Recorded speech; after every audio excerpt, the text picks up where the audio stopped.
A new schoolyard for Julio as the trade winds continue to blow in Atlanta. Michael tries to air it out at home against the Celtics. The Knicks and Nuggets, it's the rematch at the Garden. The Flyers and Caps, two red-hot rivals, meet for the first time since the playoffs.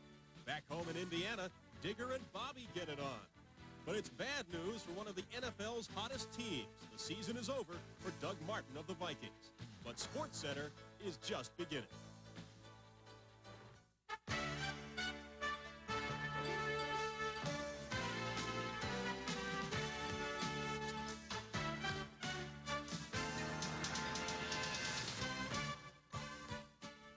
Hello again, everyone. Welcome to this edition of the SportsCenter. I'm Eric Clemens along with Bill Patrick, and this full edition of SportsCenter following basketball. We start off with baseball news, and the Texas Rangers still dealing hot and heavy at the winter They're meetings. going nuts. They say you can't tell the players without a scorecard. They're going to sell a lot of scorecards this year in Arlington, Texas. Everybody figured that we would see some heavy-duty wheeling and dealing at the winter meetings, and we have. But so far, it has been the Texas Rangers show. Today, they participated in their third trade in 2 days. And again, this was a major deal. They did business with the Cleveland Indians, and they picked up second baseman Julio Franco. It was a 3-for-1 deal. Franco goes to the Rangers for first baseman Pete O'Brien, second baseman Jerry Brown, and center fielder Oddibe McDowell. So the Tribe parts with Franco, a bona fide superstar, really. Hit .303 in 1988, the highest average for any Major League second baseman. He hit 10 homers, drove in 54 runs, and he swiped 25 bases. When you give up a guy the caliber of Julio Franco, you better get a lot in return, and the Tribe did. They got 3 players, including outfielder Oddibe McDowell, who had 33 stolen bases last year. Also, second baseman Jerry Brown. He'll vie for the vacancy created by Franco's departure from Cleveland. And the big stick in this deal, first baseman Pete O'Brien, who had something of an off year in '88. He hit .272 with 16 homers and 71 ribbies. He became expendable when the Rangers picked up Rafael Palmeiro yesterday. General Manager Tom Grieve has been a busy guy at the podium this week. We came here expecting to trade starting pitching to acquire offensive players. We didn't come here expecting to trade Pete O'Brien, and I called and talked to him this morning, and that's probably the toughest phone call I've ever had to make because he's a good guy and he's been such a major part of our team, and trading Pete O'Brien will not be well received with our fans. So in the last 2 days, the Rangers have traded away 10 and picked up 5 new players. Here's what they'll look like in '89, provided that no more deals are made. I wouldn't bet against that, however. In the outfield, Pete Incaviglia, Cecil Espy takes over from McDowell, and Ruben Sierra. The right side of the infield is brand new. Scott Fletcher on the left side of the infield. Scott Fletcher at short with his new multi-year deal. Steve Buechele will be at third for the time being. His name has been mentioned in trade talks. The starting staff looks solid. Jamie Moyer, he's new. But they've got Jeff Russell, Jose Guzman, Charlie Huff, Mike Witt coming back. They may deal for a closer in the bullpen since they traded away Mitch Williams. Look for that. And they have Mike Stanley and Gino Petralli behind the plate. Now, there was one other deal of import today. The Phillies and the Expos made a 2-for-1 pitchers trade. The Expos get all-star Kevin Gross, who's probably best remembered for his sandpaper suspension of last season. He goes to the Expos for 2 right-handers, Floyd Yeomans, who is being tested twice weekly for drugs, and reliever Jeff Parrott. We will have more from the winter meetings with Tom Mees and Peter Gammons in Atlanta a little later on in SportsCenter. Eric? 10 games on the NBA schedule tonight, and at Madison Square Garden, it was the ultimate test for the Knicks' pressing defense. They faced the #1 offense of the Denver Nuggets tonight in a barn burner that went overtime. Let's go to it. First half action, Michael Adams. 3-pointer. Good. That extends his record streak to 60. New York, meanwhile, hung tough behind Mark Jackson. Nice scoop shot. Jackson with 22. Wayne Cooper to Alex English, right by Charles Oakley. English finished with 38. Adams, meanwhile, lit New York up for 20 points in the first half. That drive, and he's fouled by Sky Walker for a 3-point play. Adams with a career-high 35. That a goaltending? Well, the officials don't think so. And the Knicks on the other end of Gerald Wilkins. New York trails by 2, 104-102. Knicks led by 2. 37 seconds left. Adams between everybody. Got it. We go to overtime. In the OT, watch the pass. Mark Jackson. Oakley lays it up. Good. Fouled on the play. Knicks led by 5. But the Nuggets still have a chance. Pat Lever made the first free throw here. Misses the second. And little Michael Adams is fouled with no time left. He has a chance to tie it. He makes the first one. And he's an 88% free throw shooter. Does he make the second? No. In and out, and the Knicks win in overtime, 124-123, and a thriller Mark Jackson, 6 of his 22 in the overtime period. In Chicago, the Celts faced the Bulls, of course, without Bird and DJ and Ainge in the lineup. Chicago holding its breath as Jordan was hitting that broken nose, but he would recuperate. That didn't ground the Bulls, Jordan, at all. Left-handed shot there off the glass, but the man guarding him, Reggie Lewis, was also awesome on the night. He'll slam it home. Boston was close. It was 26-25. Jordan not to be outdone. Here he is on the break after the steal. Flies by 3 Celtics. Lewis stayed with Jordan, literally. Runs him over, but he picks up the foul there. He had a career-high 33. And when Lewis missed, he had a little help from his friends, like Kevin McHale.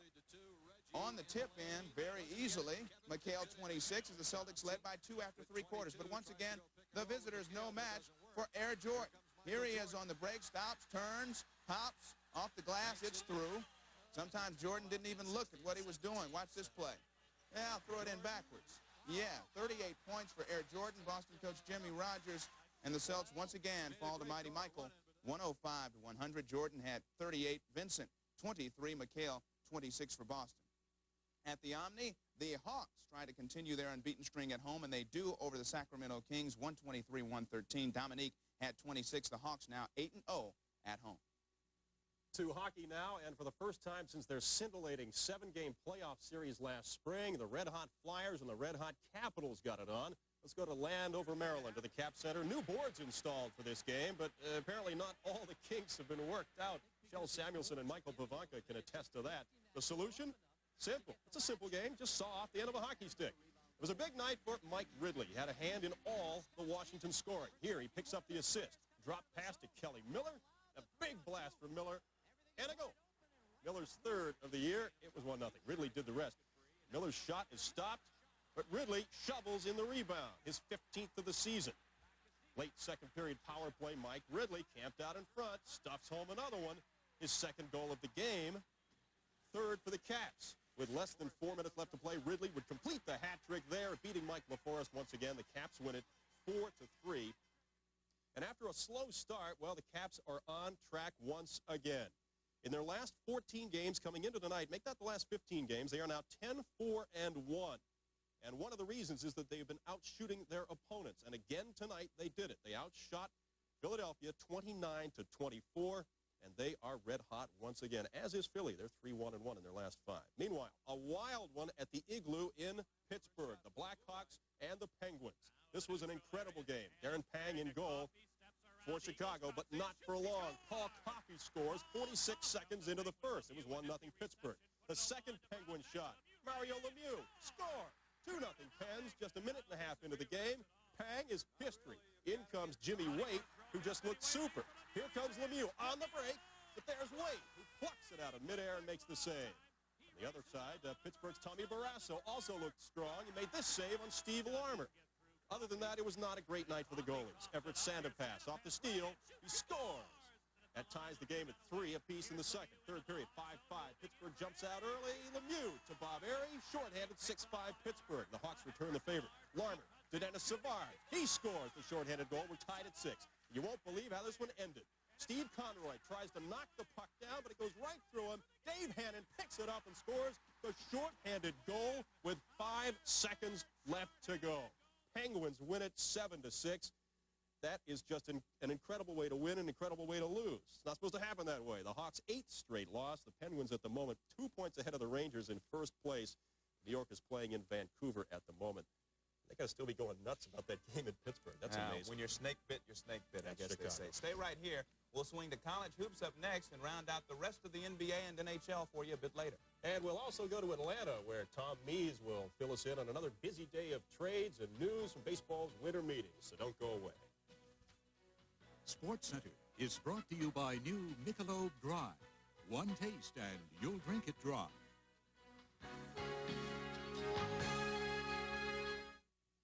To college hoops now, and I know it's awfully early in the season, but it's already been a long one for Rolly Massimino and his Villanova Wildcats. Recall they were upset early on by the Salukis of Southern Illinois. Was it a fluke? Well, tonight, again, they were huge favorites as they took on the Quakers of Penn. Villanova putting on the pressure. The 7-footer Tom Grice with a hook shot. It's good. But here come the Quakers. Walt Frazier III to Jose Tavares. Nice feed. Up and in. The home crowd loves it. But Villanova has their big gun. Grice underneath for 2 and a foul. Grice had 32 points tonight. Less than a minute to go. Frazier tries the tray.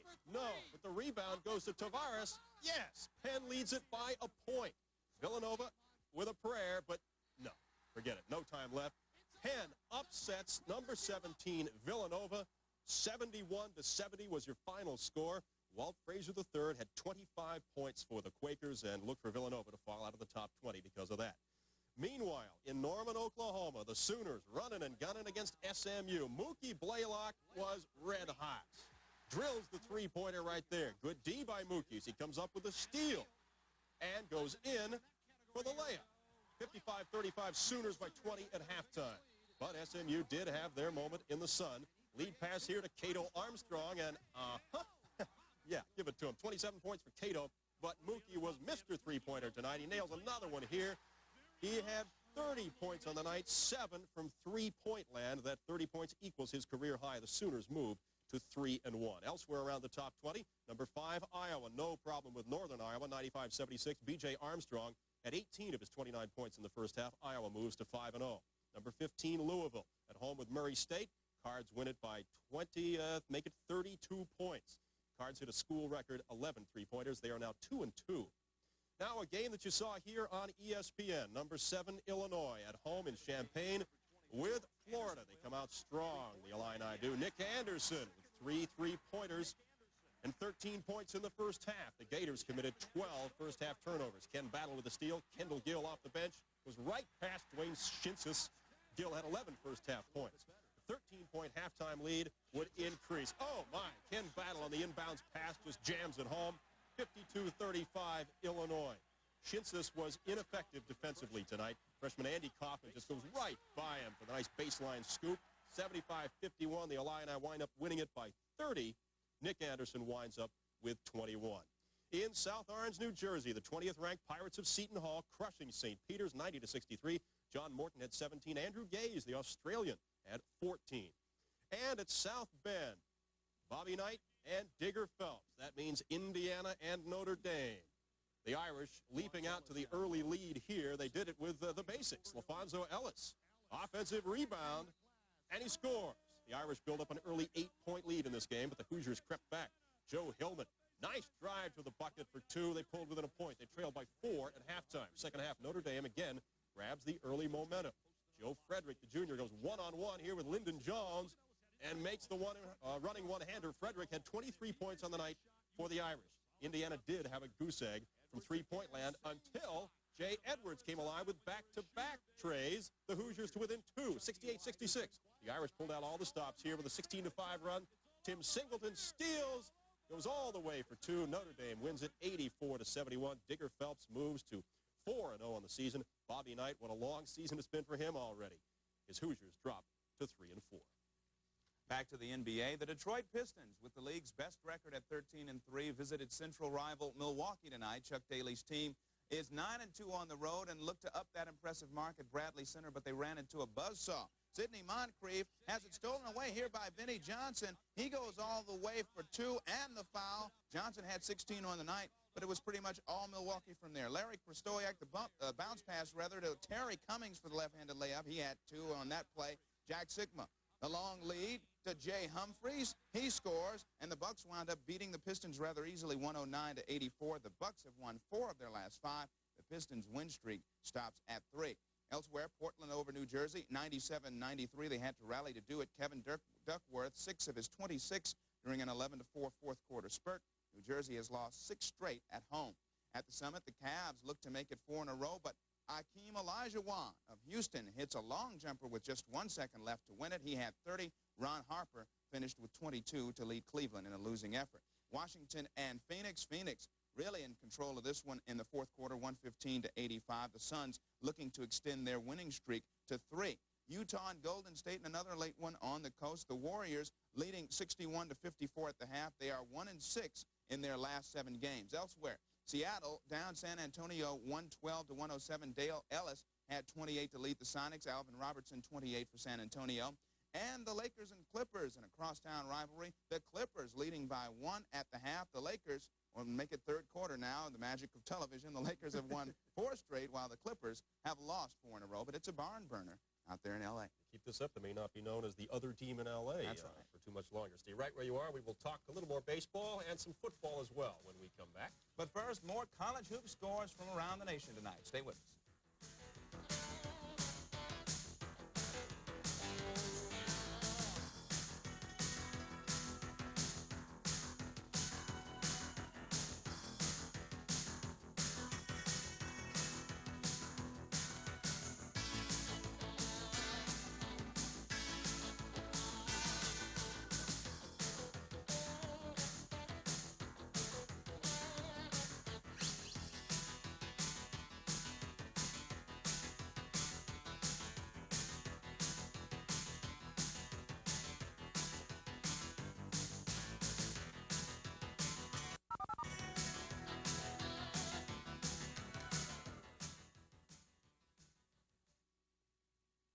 Back to baseball now, and we've discussed the 2 major trades of the day, but naturally there was more to the day in Atlanta than just the Julio Franco and Kevin Gross deals.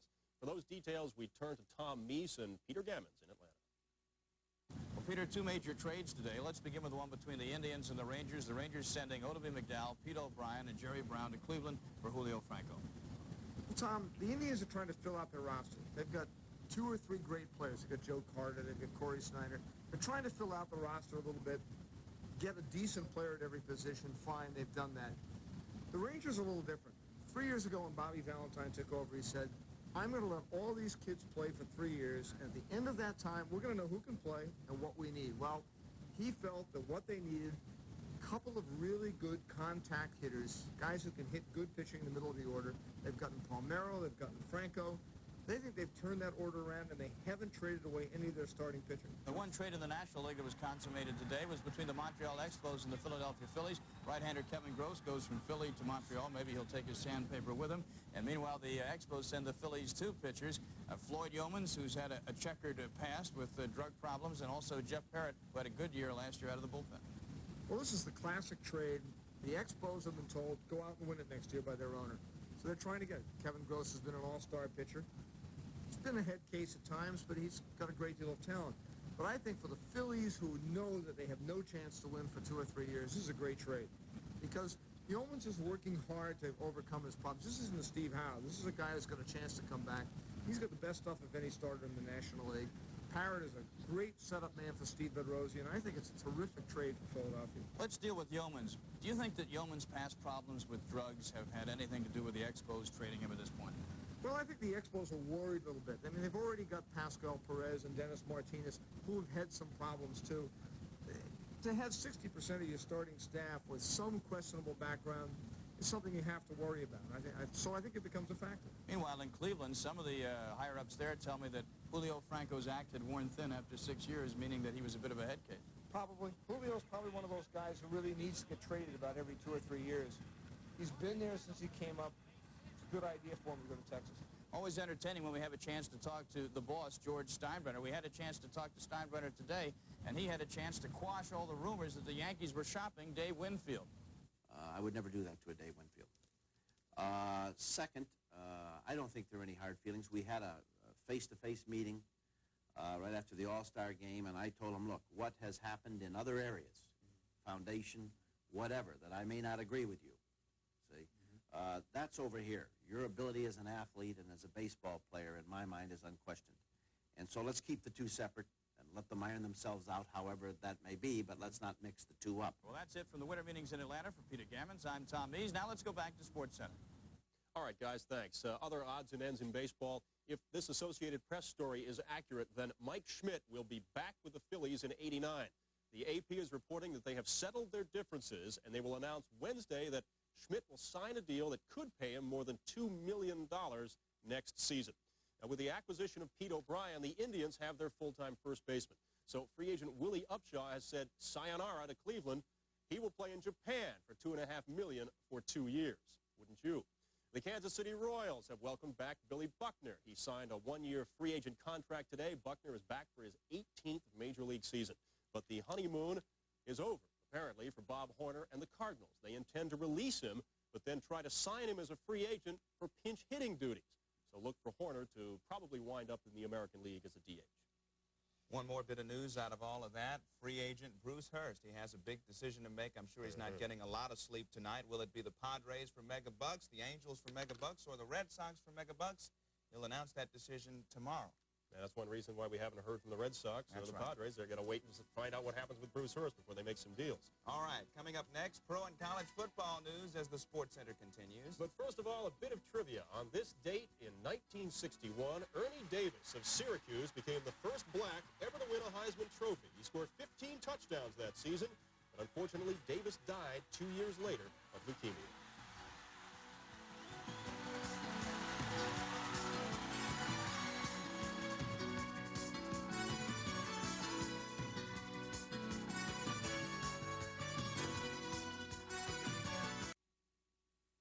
If the Minnesota Vikings are to catch the Chicago Bears in the NFC Central, they'll have to do it without the services of defensive end Doug Martin, who was knocked out for the season Sunday in a victory over the Saints. The play occurred on the game's fourth play. Now, Martin is coming over the middle on the rush. He's hit low in what he terms a cheap shot from the Saints' Stephen Trapillo. He suffered damage to several ligaments in the right knee and underwent reconstructive surgery today. Al Bubba Baker moves in at the defensive end to replace him in the starting lineup. Back to hockey now. Earlier we saw two of the hotter teams in the league get at it, the Flyers and the Caps. They played a good one. Well, now we give equal time to two of the colder teams, the Bruins and the Islanders at the Coliseum, Long Island. Watch the great pass in front by Brent Sutter to Pat LaFontaine on the doorstep, 2-2. LaFontaine's second goal of the night. Third period, the Bees down 3-2. Kelly Rudy stops Cam Neely, but here comes Bob Joyce, who pokes it home, 3-3. And now watch Bob Sweeney in front, gets the rebound, swipes it past Rudy for the game winner. We've seen this act all too often this year for the Islanders, who lose their 8th straight game. This is their worst start since their expansion season in 1972. They lose again 4-3. At the Hartford Civic Center, Whalers 9, Sabres nothing. Peter Sidorkovich, his first NHL shutout. It was nearly a year ago, December 22nd, 1987, the Whalers did exactly the same thing to Buffalo, 9-0. In St. Louis, the Blues trying to slow down the red-hot North Stars. They did just that with a red-hot goalie, Greg Millen. His third straight shutout. St. Louis wins it 3-0. They stop Minnesota's 5-game winning streak. Elsewhere, Calgary, the Flames lead the Nordiques 3-2 in the third. At the L.A. Forum, the Kings and the Jets. Jets lead this one in the first period, 2-1. Hokie Reddick in goal for Winnipeg. Healy in goal for L.A. And Vancouver and the Rangers. Rangers lead this one 3-2 in the second period. And the Rangers looking to regain first place, or at least a share of first place in the Patrick division. All right, stay where you are. We'll be back to wrap things up on this edition of SportsCenter in just a moment.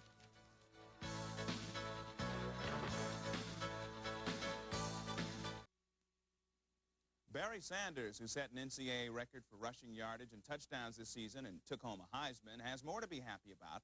Upon reviewing the videotape of Saturday's game against Texas Tech in Tokyo, Sanders' 257-yard, 42-carry effort was upgraded by 75 yards. That's because two plays were incorrectly credited as pass receptions. So Sanders officially has 332 yards on 44 carries for the contest, his fourth 300-yard effort of the year, which he ended with 2,628 rushing yards. Now, while Barry Sanders contemplates foregoing his final season of eligibility for the NFL draft, his older brother, Byron of Northwestern, has opted to do just that.